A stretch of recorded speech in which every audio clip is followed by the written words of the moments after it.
প্রিয় ভাইয়েরা, আমাদের মধ্যে রিস্ক নিয়ে একটা ভুল ধারণা আছে। আমরা মনে করি যে আমরা দৈনন্দিন যে খাবার খাই বা আমরা অর্থ সম্পদ উপার্জন করি, এটাই মনে হয় রিস্ক। আসলে রিস্ক শব্দের বাংলা অর্থ হচ্ছে জীবনোপকরণ। আপনার জীবনে চলার পথে যত কিছু প্রয়োজন হয় সব কিছু মিলিয়েই রিস্ক।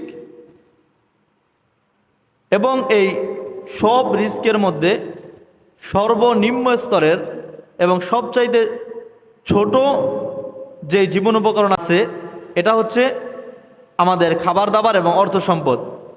কিন্তু আমাদের এই রিস্কের মধ্যে সর্বোত্তম রিস্ক হচ্ছে আমাদের ফিজিক্যালি এবং মেন্টালি সুস্থ থাকা।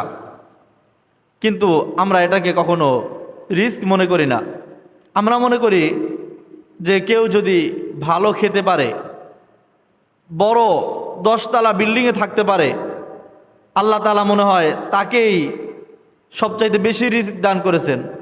অথচ আল্লাহ তাআলা আমাদেরকে যে সুস্থতা দান করেছেন এটাই হচ্ছে আল্লাহ তাআলার রিস্কের মধ্যে সর্বোত্তম রিস্ক। চিল্লায়া বলেন সুবহানাল্লাহ।